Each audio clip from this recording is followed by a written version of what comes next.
Stres adalah bumbu-bumbu kehidupan. Kita pernah atau sering mengalami stres. Mungkin putus dengan pacar tersayang, cinta ditolak, dikejar-kejar deadline, tuntutan pekerjaan di luar kemampuan kita, masalah dalam keluarga, atau mungkin karena dikejar cicilan-cicilan yang belum lunas. Adanya stres dalam hidup juga bisa membuat kita lebih termotivasi dan bersemangat.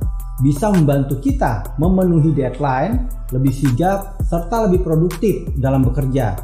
Sehingga kita bisa terbebas dari telepon-telepon dan sapaan ramah serta penuh persahabatan dari debt collector. Nah, kalau teman-teman, cicilan apa yang sedang dihadapi sekarang? Silahkan tulis di kolom komen ya.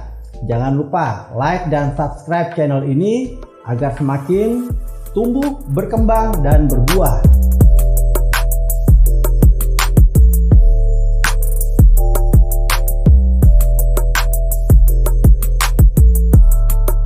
Tapi, bila terlalu banyak, stres juga bisa menjadi kontraproduktif.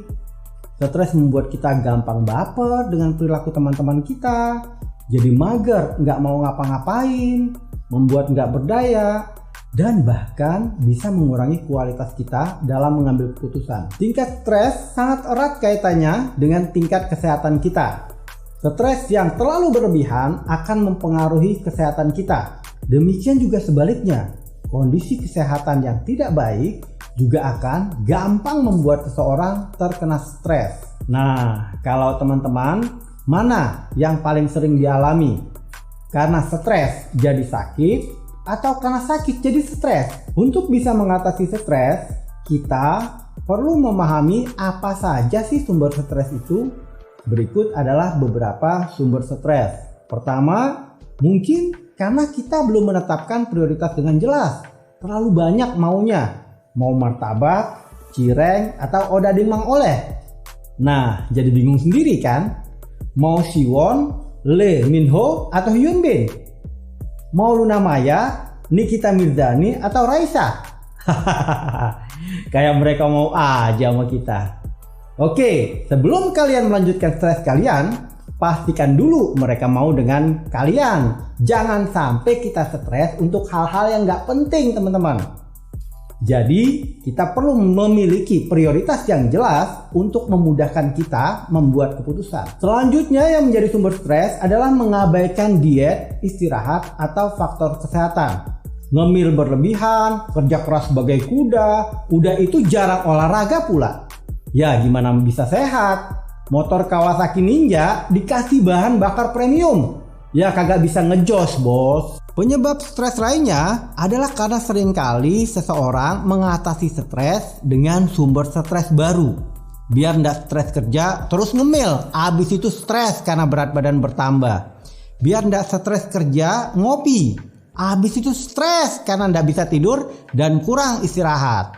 Biar ndak stres dengan tagihan, terus buka pinjol baru untuk bayar cicilan. Kemudian penyebab stres lainnya adalah suasana kerja yang penuh ketidakpercayaan dan office politik. Wah, ini mau kerja atau mau jadi caleg ya? Udah, anggota DPR udah kebanyakan bro, gak usah ditambahin lagi. Kalau ada yang ngajak berpolitik di kantor, udah kasih jempol aja, terus ganti channel deh. Penyebab stres lainnya adalah karena kebijakan kantor yang suka gak jelas atau gak terarah. Mungkin kita bingung nih, ini si bos maunya gimana sih? Mau penjualan meningkat tapi budget marketingnya dikeriting. Mau pelanggan banyak, budget quality controlnya dibatasin. Mau karyawan lebih pintar tapi gak pernah di training. Wah, jadi ngelus dadah deh kita kalau ketemu yang kayak gini. Tapi tenang deh bro, yang kayak gini biasanya bikin kita lebih deket sama yang di atas. Kalau kita sudah mengetahui apa saja penyebab stres, lantas apa yang bisa kita lakukan untuk mengatasinya? Yang pertama, jangan terlalu baper. Nggak semua sumber stres layak dipikirin. Ngapain juga mikirin mantan yang udah jadian lagi? Ngapain juga mikirin teman-teman yang promosinya lebih cepat dari kita?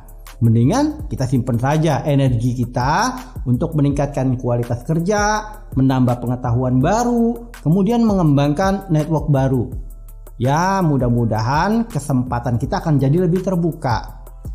Kemudian, hindarilah komitmen-komitmen yang tidak berguna.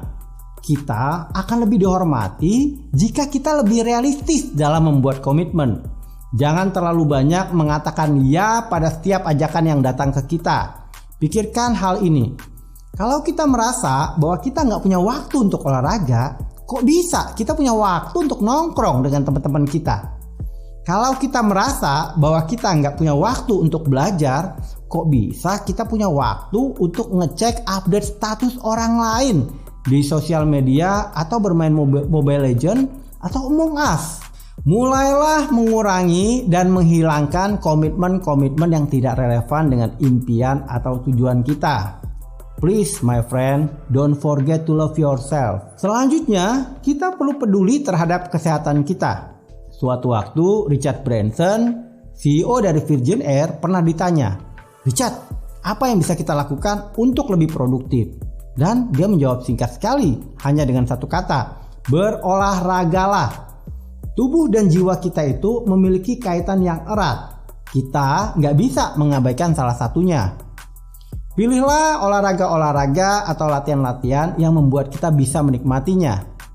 Kita nggak harus datang ke gym atau ke fitness center. Berkebun, jalan-jalan, panjat tebing, naik gunung, berdansa, atau berenang, semuanya baik untuk kesehatan. Makanlah makanan yang sehat dan jangan menunda waktu makan. Kemudian, kita jangan sampai mengatasi stres dengan penyebab stres lainnya.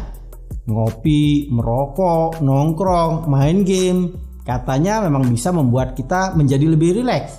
Tapi kalau berlebihan, semua perilaku ini bisa menimbulkan dampak yang akan membuat kita lebih gampang buat stres. Karena tubuh kita jadi tidak terlalu fit, ataupun kita kekurangan waktu untuk mengerjakan hal-hal lain yang lebih bermanfaat. Berolahraga, meditasi, belajar keterampilan baru, datang ke museum atau traveling adalah pilihan lain yang lebih bermanfaat untuk meredakan ketegangan dan membuat kita menjadi lebih rileks. Makanan menjadi nikmat karena takaran dan bumbunya yang pas. Jadi, kita perlu mengelola tingkat stres kita agar tetap berada pada tingkatan yang pas. Tingkatan yang membuat kita akan tetap memiliki imunitas yang tinggi, kejernihan dalam berpikir, berenergi tinggi, bersemangat, serta mampu membuat keputusan-keputusan yang lebih berkualitas. Oke teman-teman, selamat mengelola stres, selamat mengatasi stres tiada akhir. Ciao. Emancipate yourself from mental slavery.